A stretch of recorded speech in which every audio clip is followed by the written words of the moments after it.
Hi, everyone. Thank you so much for joining us for the State of Food Assistance during COVID-19, hosted by Westside Food Bank's awesome auxiliary board. I'm Genevieve Riatort, and I'm the Chief Development Officer at Westside Food Bank, and I'll be your host for the evening. I'm going to start with just a couple of housekeeping items. The webinar will last for 1 hour. We'll start by hearing from our panelists, and then we'll finish up with a brief Q&A session at the end. If you have questions, please type them into the Q&A box at the bottom of your screen. We'll try to get to as many of those questions as we possibly can. And if we don't get to your question, we'll provide our contact information at the end so that you can ask us directly. Before I introduce our speakers, I want to tell you a little bit about Westside Food Bank and about my experience.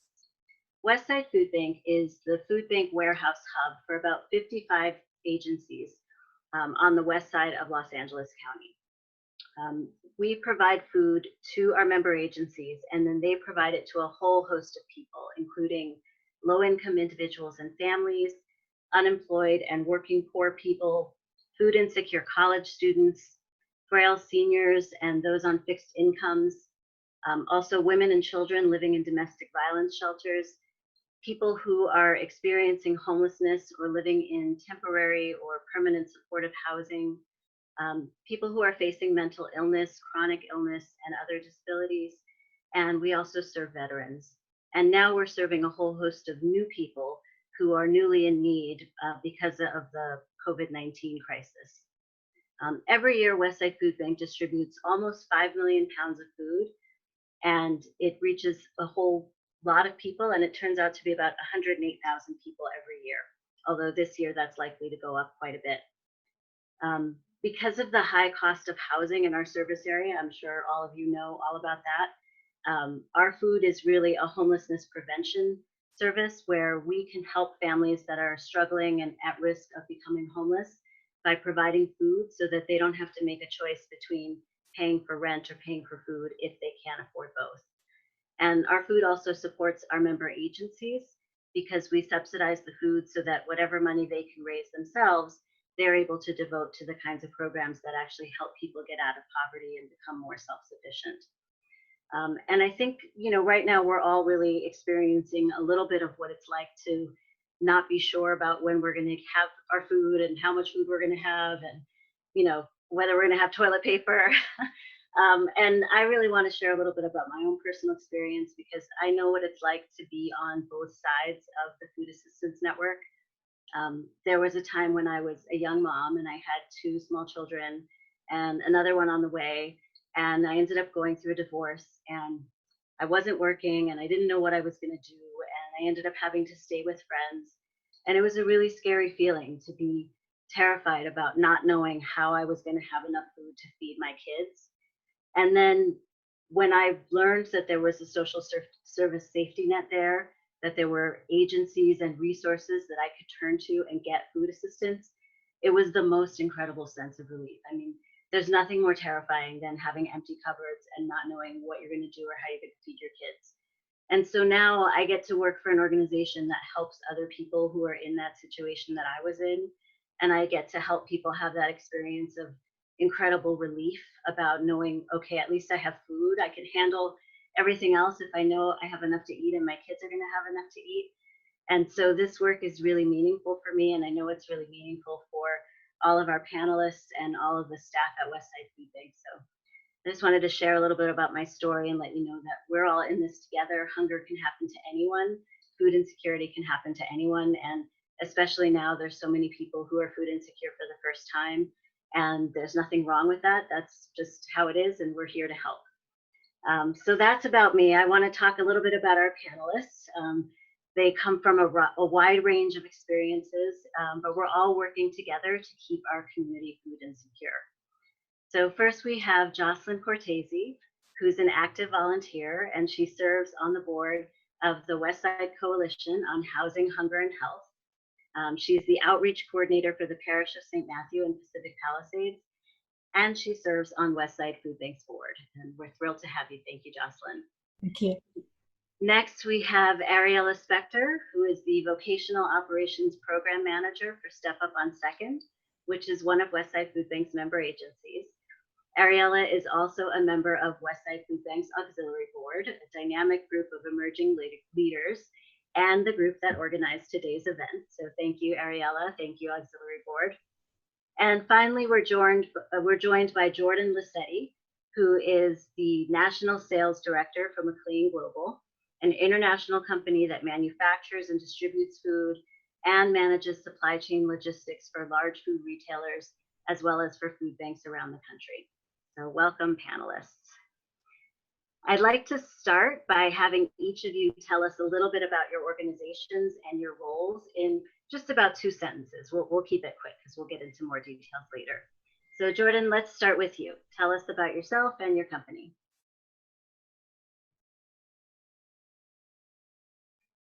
Let's see, Jordan, are you there we go. Yeah, thanks. Sorry about that. Well, first and foremost, thank you, Genevieve, and thank you for inviting me. I'm honored to join y'all this evening. So thank you. My name is Jordan Lacetti. I'm the National Sales Director for McLean Global, which is a diversified grocery and logistics business operating 4 distinct divisions. We have an international division specializing in representing domestic manufacturers all around the world, but namely into the Middle East and into Asia.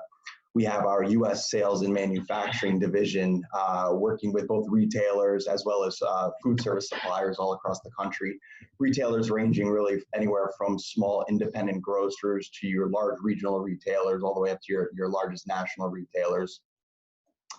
We have our third-party logistics division. We operate our 3PL businesses out of 2 300,000 square foot warehouses, one in Houston, Texas, one in Riverside, California. In addition to our standard storage and distribution of product, we focus on a lot of value-added services. So we're building promotional displays and doing kitting and a lot of stickering for retailers and food service suppliers all across the country. And last but not least, Genevieve, you touched on our philanthropic work that we do. We operate a division called McLean Hunger Solutions, which is about 8 years old. And it's a formalized division that works exclusively with hunger relief organizations all across the country. Awesome. Thank you so much, Jordan. And I'm just going to make a quick housekeeping note to our panelists. If you might get a message asking to be unmuted. So when you see that message, please do say yes and unmute yourself because we want to hear what you have to say. All right. So let's see. Ariella, are you unmuted yet? Now I am. Yay. Okay, Ariella, can you tell us in just a couple sentences about yourself and your organization? So I am one of the member agencies that utilizes the food bank. Tuesday is my pickup day, and I work for a nonprofit, Step Up on Second, and we work with the chronically homeless with mental illness and provide permanent supportive housing. We also work with veterans. We have 55 formerly homeless veterans that live at the VA in Brentwood, and we're getting support and a huge veteran outreach team. And we also work with transitional aged youth and have a youth drop-in center. So fantastic. I'm the vocational operations program manager. So I oversee 2 different soup kitchens, a bunch of food pantries, and a lot of other things. All right. It sounds like you are a very busy woman. So thank you so much for being here. Now let's move on to Jocelyn Court. Jocelyn, can you tell us a little bit about yourself and the several organizations that you serve? I'm representing 4 constituencies today on the panel. I'm a proud board member of Westside Food Bank. And I have to say, I am just inspired by the integrity and hard work of the staff right now in this crisis. I'm also a board member for Westside Shelter Coalition, which is an alliance of over 50 social service agencies. And they have done a remarkable job of sharing data back and forth and also making sure that frontline workers are holding up. So that's a great organization that's helpful during this pandemic. And I'm a longtime grants coordinator for my church, St. Matthew's Episcopal Church. We give away about $400,000 a year to 14 longtime partners, including the food bank, of course. And I'm a steady volunteer for about 20 years at the People Concern and at St. Joseph Center, and also now with Safe Place for Youth, which opened in 2011. Wonderful. And Jocelyn, I want to start by asking you a little bit about what you're hearing from the member agencies of Westside Food Bank that you volunteer with, what they're experiencing, how things have changed, what the need looks like, and how they're responding. So if you could give us a little insight about that. Right. So I'm really aware now of how much all of our local social service agencies rely on volunteers, including the food bank, and no one can volunteer now. So the amazing thing about these organizations that work with the homeless and the vulnerable is how scrappy and nimble they are. I've seen so quickly how people have retooled to make services work and to get people what they need. At Safe Place for Youth, they relied almost exclusively on restaurants and volunteer groups like St. Matthew's Parish for meal service. And so they have had to really work much more closely with the Westside Food Bank and get much more food from the food bank to cook now on site to provide meals and groceries for their clients. And St. Joseph Center, I'm a 15-year volunteer with, they have a Bread and Roses Cafe where they serve meals in a restaurant style setting. 150 people are served a day. And I was there the day that the shelter in place order came through, and I watched how quickly Chef James and the staff pivoted to to-go meals for their clients that they care about so much. And they have an 80% increase in clients that they're giving these to-go meals to. And St. Joseph Center also operates a pantry, and they quickly figured out how to make the pantry work and still be safe. And they have an 80% increase in people picking up food for the first time, as you can imagine. And they also figured out a way to get meals and groceries delivered to seniors in their care, which I think is very impressive. And then one last example would be Meals on Wheels, which is an essential service, particularly for seniors and people that are disabled. They the minute things started to heat up, they called the food bank, and now they deliver not only a meal, but a bag of groceries that are provided from the food bank. And they're still navigating that's almost an entire volunteer delivery service. So they're retooling very quickly to make sure that seniors and disabled folks are getting fed also. That's amazing. And at the food bank, we're really seeing similar numbers. We're seeing the food pantries that we serve are getting a huge surge in new people showing up needing food assistance, because all the folks who've been laid off, who've been furloughed, or who have reduced hours just don't have the money to buy their groceries. And so we're seeing a huge surge. And even among the agencies that we serve that serve people who are experiencing homelessness or living in shelters, they also are having a surge. More people are showing up for those hot meals. More people are showing up asking for bag lunches.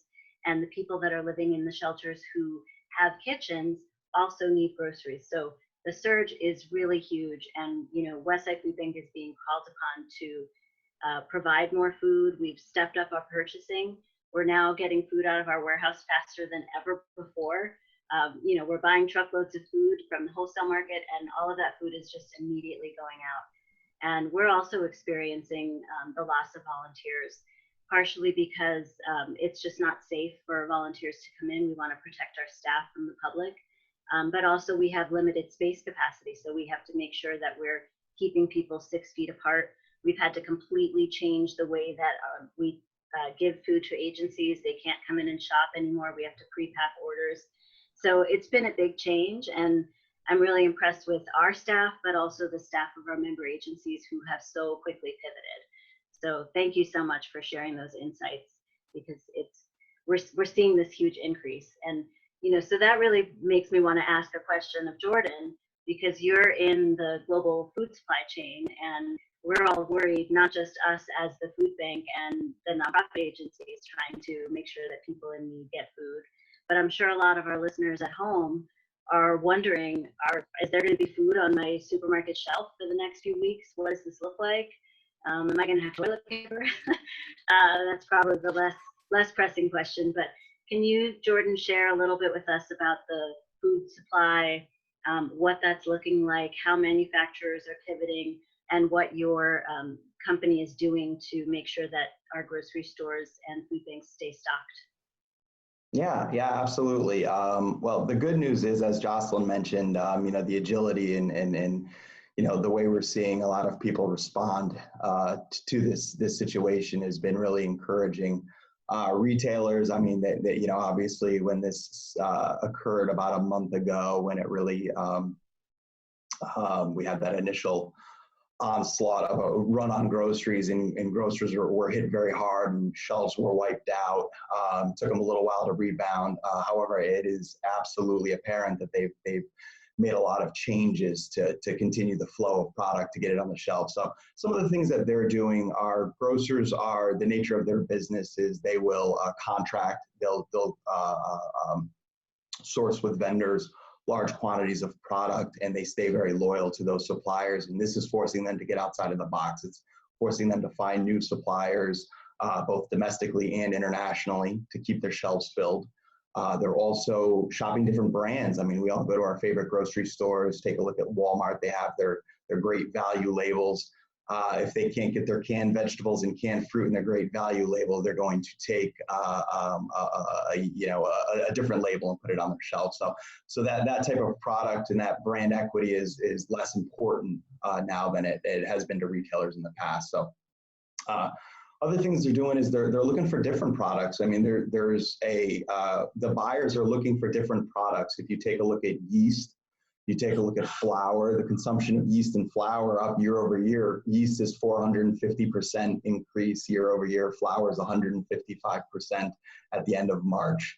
So they're being forced to go out and source different products also. So while, we're all absolutely going to see some out of stocks on the shelves, they have been able to adapt. The retailers have been able to adapt quite well to continue the flow of products, and I only see that getting better, literally day by day. So that's encouraging. To field your second question regarding how we've adapted our McLean Hunger Solutions business, Genevieve, you mentioned, you made a really good point. The problem with the existing historically successful food bank model is it's very dependent on volunteers, and when you can't get those volunteers, because of social distancing, it makes your job to get the product out to the agencies a lot more difficult. So we've adapted our business model at McLean Hunger Solutions, very laser focused on our kitting business and taking those staple items, shelf stable, staple pantry style items, canned fruits, vegetables, meals, dry goods like pasta and rice, and doing the kitting for our food banks and for our hunger relief partners across the country, so they have a distribution ready kit and don't have to rely on volunteers to come pack those boxes that you mentioned.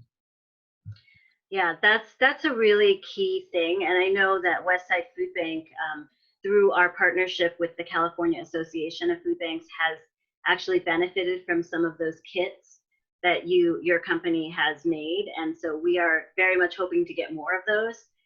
Yes, we're working on that. Yeah, thank you. We're also seeing kits that we're receiving through the USDA for seniors, and that's some of the food that is going out through the Meals on Wheels West program. So having that pre-packaged food that's ready to go is really helpful, because as you mentioned, we don't have the capacity to have volunteers repackage food and put it into grocery bags for individual families. We're also seeing we're hearing a lot about how the restaurant industry that normally purchases a lot of food is obviously not purchasing food right now. Is there anything that can be done to get some of that food that normally is sold in different types of packaging, restaurants and hotels and airports, into the grocery and food assistance markets? Yeah, that's a great question, and that's occurring as we speak. A lot of the food that has historically gone into food service, we have a food service division at McLean Global. That is, the people who work in the food service division have been repurposed just like the food is being repurposed. So they are taking that stuff that is typically designed for the food service customer, and they are repackaging into retail, and that goes right into the creativity and the adaptations that retailers are making, and everybody's making. Really, it's a consolidated effort across many different sectors and businesses to keep food flowing. But no, you're absolutely right that what's not being consumed by the food service division, the hotels, the restaurants, the schools, because the kids are out of school, that product is being actively repurposed for retail. Fantastic. Thanks so much for giving us that kind of global systems-wide insight. And we're going to get back to that a little more as we move on. But I want to talk a little bit about what is happening on the ground and how the people who are receiving our food, what their experience is like, and what it's like for the people that are out there every day risking their own lives and their own health to distribute that food. And that includes some of the warehouse workers at Westside Food Bank. So shout out to Westside Food Bank's warehouse staff. But it also includes one of our panelists, Ariella, who is on the ground, wearing her mask and gloves and getting out there, picking up food at Westside Food Bank's warehouse and getting it directly to the people who need it. So I'd love to hear from you, Ariella, about how Westside Food Bank's food is impacting the people who receive it, and what your experience is like going to the food bank and picking up food, and how that's changed in light of this crisis.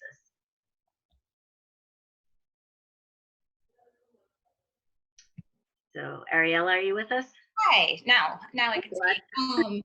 So right now, currently at our Second Street kitchen, they are still making food. So normally we have a client run center and we do a sit down meal, but we're not doing that anymore. We are doing to-go meals, and normally we would offer like showers and bathrooms and other services, groups, all of these different things that we've just kind of had to stop in our client run center. So our kitchen is now running on a skeletal crew. There's only 2 people in there. They're doing 70 meals. And then we do a bagged breakfast and we're handing them out with the meals, and all in to-go containers. And then the Vine location, our one in Hollywood, we've stopped doing hot meals, but what we're doing is Monday, Wednesday, and Friday pantry style with different groceries and enough for a couple meals and a couple breakfasts. And that's aside from the other pantries that we stock. The biggest change is that, one, the physical demand of running on a crew without so much help. I'm physically going in, loading up the stuff, unloading things. On Wednesday through the food bank, we are partnered with the Trader Joe's. So going in there and picking up the boxes and the giant haul that they have to offer. They've been offering so much stuff lately, and it's constantly changing. And then I get to take that, sort it with a great crew, and then redistribute that food. So mainly that's going to our food pantries. One of the biggest things when I'm running the food pantries is clients have different needs. So we do one in Santa Monica from 11 to 12 on Fridays. And most people who are there have kitchens in their house and they're able to come from one of our places. But at 4, when I do the food pantry at Vine, we're getting people who can have access to a microwave, and people who are living in a tent, people who can cook, and people who don't even have a can opener, so can't even give them their canned goods. So it's really, really different. We've tried to do a grocery bag or think of that idea, but people just have so many different needs. Our VA clients can cook, so we're stocking them. But going to the food bank is a totally different experience now. Harder on you guys, easier on us, because we pre-order what we want, and so when we're there, we're only allowed to pick the produce that we need. We can't pre-order that. So it's changing a little bit. But right now there's just a lot of people are starting to get really nervous, and we're seeing a huge upswing in meals that we're distributing as well.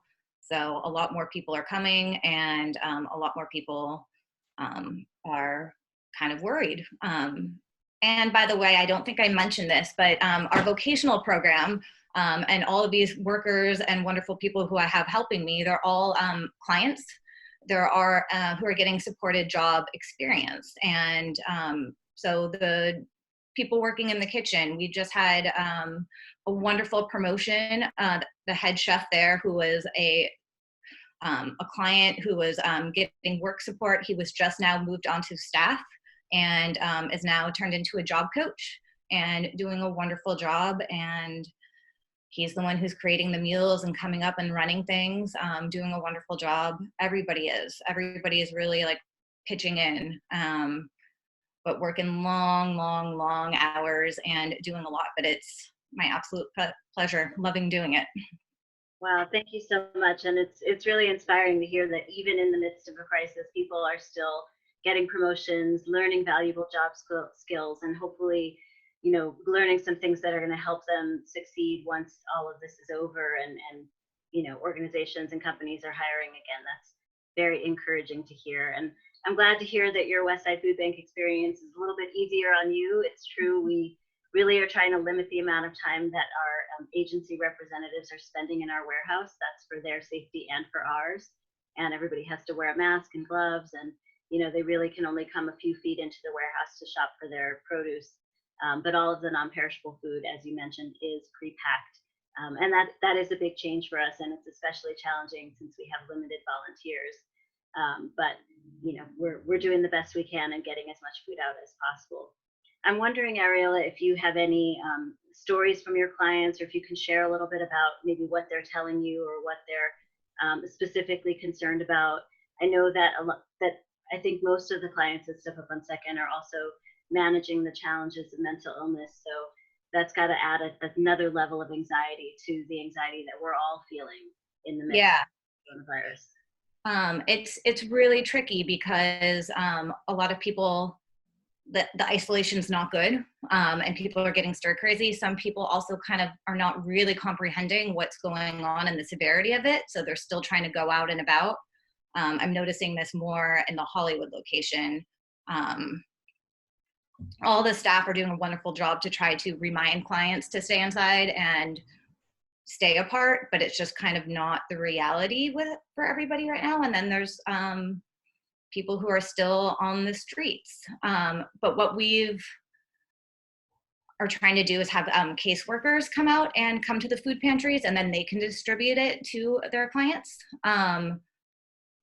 Right now, the biggest thing I think is the reduced hours, because we're trying to work remotely, and then we're trying to not have our workers who are clients work more than 3 days a week or 3 days in a row to try to like space it out. So people who are working before are having cut hours, which is hard, but we're also which is hard because people actually really want to work. They need the social interaction. They want to, it's good for their mental health to come in and to be useful. So it's just a really tricky situation all around. Yeah, my heart really goes out to your clients and to all the people who are suffering. And, you know, I think now is a good time for us to just mention that there may be people who are watching this webinar and listening to us right now who need some help and who want to know where they can turn to get some assistance. So I want to just offer a little bit of information about that, and also let all of you know that we are going to be distributing after this webinar to everyone who participated an email that will show a list of resources with links and information on how you can get food assistance and get other services if you need them. I can quickly say that if you live in Los Angeles County, you can dial 211 from any phone, and that will help you find referrals to all kinds of services. If you're in Western Los Angeles County and you need a food pantry, you can go to Westside Food Bank's website, which is wsfb.org, like William Sam Frank Boy.org. And we have an updated list on our website of food pantries that are open and that are distributing food to people in need with their phone numbers. It's always a good idea to call first because we try to keep it updated, but sometimes things change more quickly than we are aware of. And anywhere in the country, anyone can go to feedingamerica.org, put in their zip code, and find a food pantry in their area. So if you have family members that are in other parts of the country who need food assistance, that's a nationwide resource that anyone can turn to. And again, we're going to send you an email with a whole lot of other links, as well as information for those of you who want to be of service, who want to volunteer. Right now, Westside Food Bank isn't able to accept any new volunteers. That may change in the future, but there are other organizations that need volunteers, and there are groups that are collecting names of volunteers, so that if we need to mobilize volunteers quickly, that's going to be a way that we can do it. So I encourage you all to look for that email and then share it and spread the word. I think thinking about what people can do to help is something that's also really important to touch on. And Jocelyn, I'm hoping you can share a little bit about your experience as a member of a faith community, about what your faith community does and how other folks who are listening, who are members of faith communities or clubs or other groups that really want to be useful to nonprofits and food banks, what they can do to be supportive, especially at a time like this when physical volunteering, which is kind of the go-to thing to do, isn't really an option. So I'd love to hear, Jocelyn, a little bit about creative ways to be helpful. Right. So St. Matthew's Parish is invested in helping provide support for the net of services that help people that are vulnerable. And of course, the food bank is sort of the bottom brick of that, because everybody needs to eat. And this message, since I've been at St. Matthew's, I don't know, 300 years, something, no one should go hungry. So, and that's a message that a 2-year-old or a 92-year-old can understand. And all these hands-on programs that we were doing, right? When you look to a faith community, right? You picture someone bringing a casserole to your house. And that's sort of what St. Matthew's was doing. We were doing dinner programs at the People Concern and SPY and St. Joseph Center, and we are big volunteer base. So now we're retooling that idea to think about, instead, we used to do a lot of food drives and collect food actually every Sunday for the food bank. So now we have this dream of having a interfaith virtual food drive. They do have virtual food drives on the website for the food bank. And actually it's much better because $1 feeds 4 people. And so we're trying to do that. We're sewing a lot of masks, as it turns out, because all of our outreach partners need masks. And so people have really gotten to work, and they're sharing elastic and sharing the fabric. And we just delivered a huge pile of masks to Safe Place for Youth, which I think is beautiful. We have a high schooler in our parish who started a readathon because his mom wanted him to read, to raise $10,000 for the food bank. So I think readathons, or any group, a tennis, book club, tennis team, any group could get together and try to come up with a creative solution to raise money for folks in need, but particularly for the food bank, of course. My son is a junior at USC, and he and 2 of his friends started calling farms to see if there was unmet they heard that food was being wasted. And so tomorrow they're driving to Fresno to pick up 10,800 eggs for the Westside Food Bank. And they also got a line on onions and broccoli. I don't know. So I think there's a lot of creative ways that faith communities and communities can help. I think a really important way to help is to communicate the need. 30% of people in LA were food insecure before COVID virus. And 40% of Americans cannot accommodate an emergency more than $400 in their lives. So you can imagine that the need is great, and sort of communicating to people that $1 feeds 4 people through the food bank is fantastic. And memorize that and spread the word. Thank you so much. And I think that that really is a key factor. If we can, invite everyone who is watching today to spread the word. We're also going to provide a link to this webinar. So if any of your friends or people that missed it and didn't have a chance to see us live, there will be a recording. And we would encourage you to spread the word. Please follow us on social media. You're going to get links to all of our social media accounts. And the more that you can post about what we're doing, it's really helpful because we have a really small staff at the food bank. Our staff is only 10 people, and a couple of those are part-time. And most of us are working from home, and we're doing a whole lot to try to bring in resources for the food bank. And then we have our on-site staff who are, risking their own health to come in and make sure that people have food. So we really appreciate you being our ambassadors and spreading the word about hunger, not just here in Los Angeles, but throughout the country. People are suffering, and a lot of us, we feel like there's nothing we can do from home, but you can spread the word, and that's really important. I know we're getting some questions, and if you haven't heard what you want to hear and you have a question, please remember to submit it in the Q&A box at the bottom of your screen, because we want to try to address as many of the questions as possible. So I just want to thank our panelists. You have been incredible, really provided us with some great information, and please don't go anywhere because we have questions for you. And I want to make sure that we address some of the questions that people are submitting. So if you're watching and you haven't heard your question answered, submit it through the Q&A. We'll do our best to get to it. So I want to start with somebody is asking about whether we think, and Jordan, I think this is a question for you, whether you foresee shortages in the future, if you think that the supply chain going forward is going to be okay, and if we're going to have shortages of particular items, or if we think that going forward, even if people have to stay at home, there's going to be a good supply of all the kinds of foods that we're used to having. There's going to be shortages, right? I mean, there's going to be, your favorite cut of pasta may not be on the shelf, when next time you go to the store, but everything that I've actually seen, not only have heard, but I've actually seen and witnessed is really getting creative to make sure that the shelves are going to stay filled. Like I said, there's going to be product. The retailers are adapting very quickly, daily, weekly.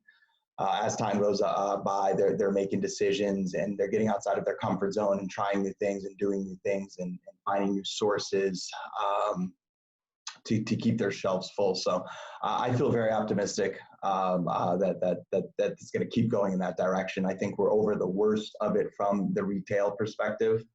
I think the worst of it was that initial panic where everything was wiped out off the shelf, and then that everyone was a little shell shocked, including the retailers themselves. But now they kind of know what they're dealing with. They know the reality of the situation, and they're able to make those changes that need to be made to continue the flow of product through the system. So I hope that answers the questions. But in my position at an international grocery and logistics business, I feel confident that food is going to remain on the shelves by and large. I think we've all seen prices on some of our favorite food items go up. I know at the food bank, we're seeing even on the wholesale level, prices are increasing. Do you see prices continuing to remain at that high level, or do you think that they'll level out over time, both on the retail and wholesale levels? I think I definitely think that they'll level out. I think, what we're seeing right now is still some of that lingering from that initial panic and just the strain on the system that it put everything from replenishment and trucking and moving product around. There's an issue, just across the board. I mean, when this hit, you would have children who weren't able to go to school, whose parents then couldn't go to the factory, who couldn't, they didn't have time to figure out what they were going to do initially. So that was all felt in the supply and the demand if product wasn't able to be produced because, people weren't able to get to work initially. That's the type of stuff that we've seen and that we've felt, and that's what we're working through. But no, I mean, there's going to be there's going to be problems with products. Absolutely. As I mentioned before, your favorite type of pasta, may no longer be there. You may have to buy a different brand, or you may have to do something a little out of the ordinary. But again, when you're looking at the seriousness of the situation, the totality of the situation, there's going to still be food on the shelves. It's just going to maybe look a little different, maybe a brand you don't recognize, maybe from a product from Canada, maybe tomatoes from Canada, or from somewhere else, when you're used to tomatoes that are being packed in Indiana. But all of those changes and the retailers and what they're doing to get outside the box and troubleshoot and problem solve is going to just continue to help the flow of the food supply chain. Thank you so much. And we have another question about food manufacturers and farmers having to pivot. And I know we touched on this a little bit, but there's a specific question because I know there's been some stories in the news about farmers that have had to dump milk or other kinds of perishable products because of a loss of demand from the restaurants, or maybe because of a lack of workers, or some of the other logistical challenges caused by COVID-19. Do you see any bright light on the horizon for that kind of thing not to happen anymore? Are we able to pivot a little bit and get that food to food banks and other people who need it? Yeah, absolutely. I mean, I know we've all, in our respective talks have mentioned the word pivot, but that's exactly what's happening. I mean, you take a look at some of the product that is typically used for food service that's being repurposed and repackaged into smaller sizes so it can help meet the retail demand. You take a look at milk, for instance, milk can be converted to impact in aseptic packaging, and we may see the rise of a shelf-stable type milk product. Something I'm very familiar with, and I'm sure food bankers and food banking is very familiar with shelf-stable milk, very popular outside of the United States. And we're seeing a massive increase in demand for that type of product, and that would be one of those pivots, which is the product just being repurposed and being able to be used in a different manner. So I mean, all that stuff, it takes time to see the results, and again, where it feels like we've been living this for a year, but to keep things in perspective, it's been probably right around a month or a little over a month before really the quote unquote wheels really kind of came off. So I'm just, again, just kind of being on the nature of my business and what I'm seeing on a regular basis is pretty impressive on how quickly people have been able to make those impactful changes. Thank you. That's encouraging to hear. I'm getting a question about the food bank, so I'd like to address this. It says the food bank is a great supplier, but as we've heard, is stressed and it is running short of some things. Are there additional sources of food that pantries can tap, including suppliers to restaurants that might have excess food? And that is a great question. And we certainly at Westside Food Bank encourage all of our pantries to source food from wherever they possibly can. We don't, we're not the exclusive supplier, although in most cases we are the primary supplier to all of our pantries and our other agencies that are serving food. In most cases, though, the reason why a food bank exists is because we have the centralized warehouse, we have the space to be a hub. And right now we have the capacity to distribute at least 50% and probably even more than that, more food, if both the funding and the sourcing is available. Most of our food pantries don't have the capacity to really source food in any kind of quantities that are equal to what a food bank can do. So if a food pantry has a source that is able to provide food in a size and in an amount that they can, that they have the capacity to handle and process and distribute, we absolutely encourage that. And I know that some of our food pantries have relationships with businesses or with their local markets that are right around the corner from them, and we really do encourage that. I think in most cases when we're talking about large companies changing their distribution models and companies that were their restaurant market has completely dried up and they're shifting to deliver to food banks, it really does take a large food bank warehouse to have the capacity to accept a full truckload of food. So in most cases, those companies that supply restaurants are looking to unload large quantities of food, either through donations or through wholesale purchases, and hopefully discounted wholesale purchases for food banks. But that's really the purpose of the food bank, is to make sure that we can take that large quantity and then distribute it out to a number of pantries that don't necessarily have the capacity to accept that themselves.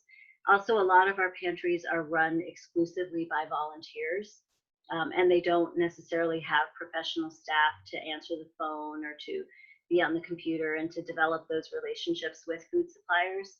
So that's another thing that the food bank exists for, is to kind of be that intermediary to make those relationships on behalf of our food pantries.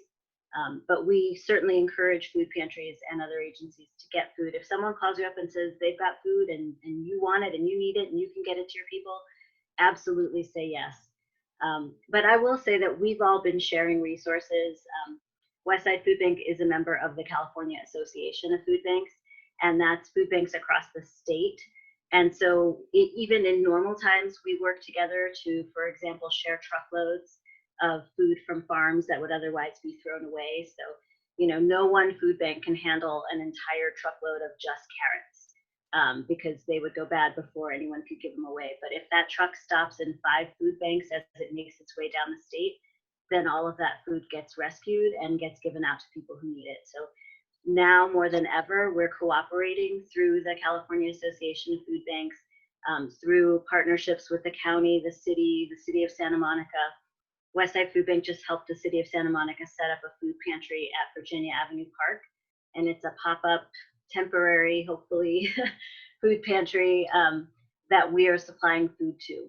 We've been working with Santa Monica College, who, you know, last week, even in the rain, hundreds of college students showed up to pick up bags of fresh produce and groceries that Westside Food Bank provided. So we're doing our best to share resources and to make sure that whatever food is available gets out as quickly and as efficiently and as safely to the people who need it the most.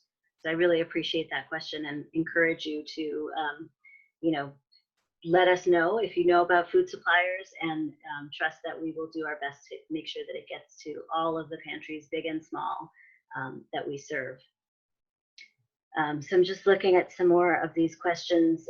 One question is, do we foresee some of the changes in food assistance agencies' operations remaining? And what are our feelings, pro and con, about that? That is such an interesting question.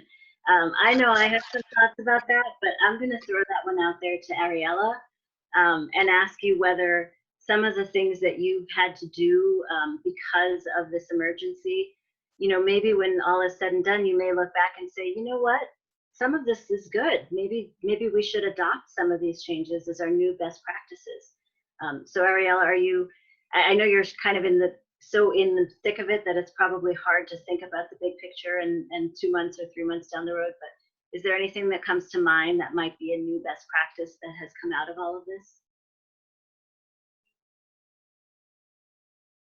I am not sure how to answer that, because we've had to drastically change our operations, and so much of what we do, it's not just feeding people, it's doing job support and training for people in the kitchen or in other places. So our Vine kitchen, like, because is not operating right now. So I miss being able to be in there and like cooking the meals and providing a hot meal to people. Instead, right now, we're just only able to hand them out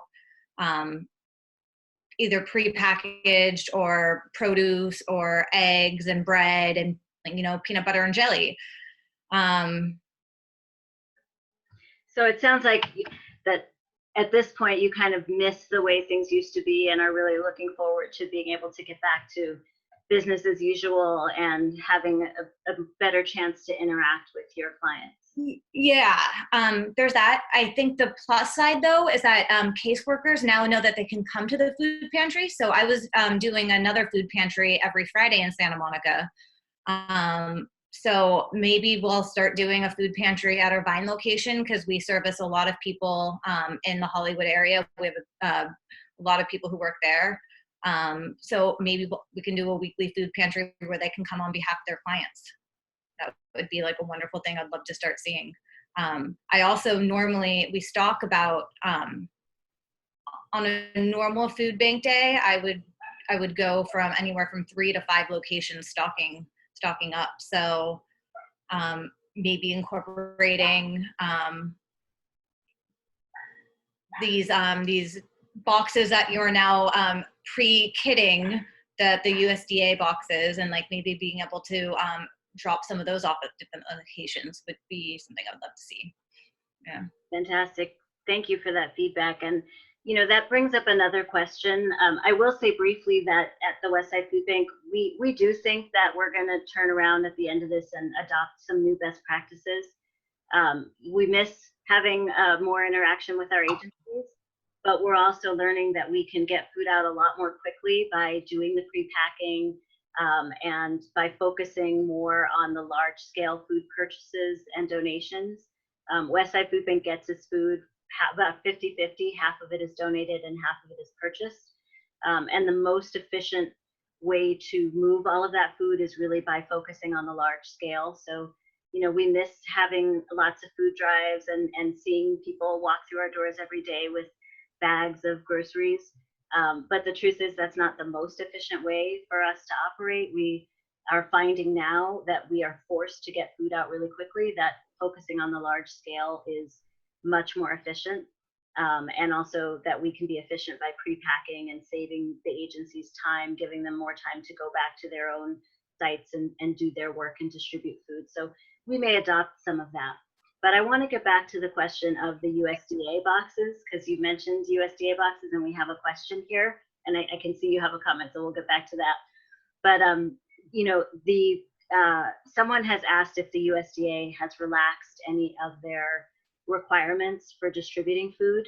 And while I can't speak on behalf of the USDA specifically, I will say that a lot of those types of food boxes that were only available through the USDA are now being made available in other ways. So an example of that is the food boxes that Jordan's company, McLean Global, supplied to the California Association of Food Banks that came to us. And I will also say kind of unofficially that given the social distancing requirements, it's a lot harder for agencies that are serving USDA, providing USDA groceries to get the kind of documentation that they need. So unofficially, I think that agencies are doing the best that they can to collect the data that's needed. And because a lot more people will now qualify because they've lost jobs, we are just, as far as the food bank is concerned, we're doing our best to get the food out and not focusing too heavily on the requirements and qualifying people. But I know that officially the requirements are the same when it comes to USDA food. But I think a lot more people qualify, and the agencies are finding flexible ways to get that information so that people can get that particular source of food. But even if they don't qualify for USDA food, there's definitely food from the food bank that anyone will be qualified to receive.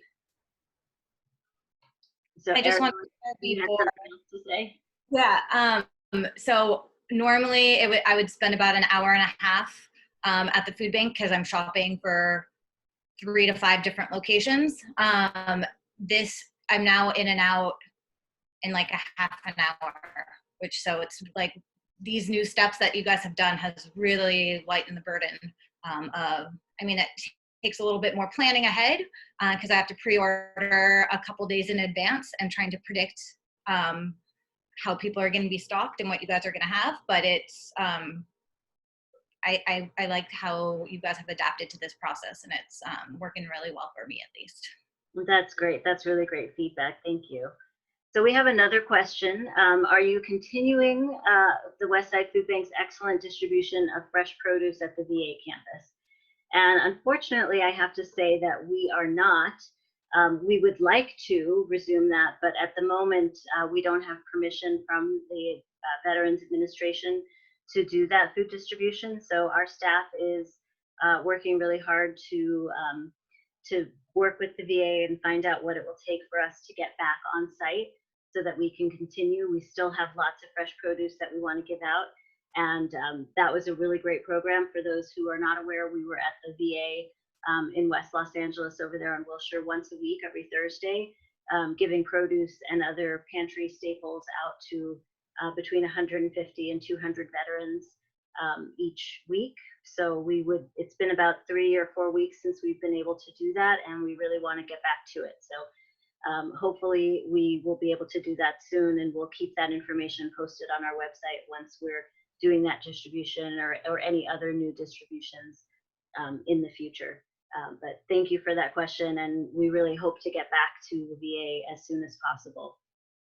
So we only have a few more minutes, and I just want to say a few things in closing, which is to thank all of our panelists. We're so grateful to you for spending your time with us. We're so grateful for all of the people who are watching for spending some time with us. If you did not get your question answered, we're going to provide some contact information after the webinar, so you can reach out to any one of us. We've all provided our email addresses so that you can ask us your questions privately. There'll also be a list of resources. Somebody asked about whether there's a cheat sheet for how we can let people know about the different facts about food supply, and some of the things that she found interesting were just that yeast demand has gone up. I think I could have predicted that, because I hear so many people talking about baking bread, and because we're stuck at home. I don't know of any cheat sheet like that, but I think as we find out information, we'll keep it posted on our website and on our social media. Jocelyn, I just want to ask you if you have any quick closing words before we wrap up. $1 feeds 4 people. Well, that's it. $1 feeds 4 people, and we really appreciate the support that we get from St. Matthew's and from all of our member agencies. I want to say a big thank you to our auxiliary board, which is 4 members strong. We've got Cassidy Castro and Ana Hernandez Robles and Ariela Spector and Mispa Mayet. So thank you to our auxiliary board, and thank you to all of you who are listening here today. And you'll see some information about how to get in touch with us in your email. And if you want to help, you'll see on your screen right now that you can go to my.wsfb.org/COVID-19 and make a donation of any size. $5 would feed 20 people. You can make a big difference right from home and without having to do too much. So thank you so much, and we just really appreciate you. Please, everyone, stay safe.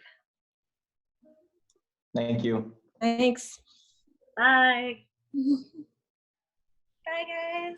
Bye.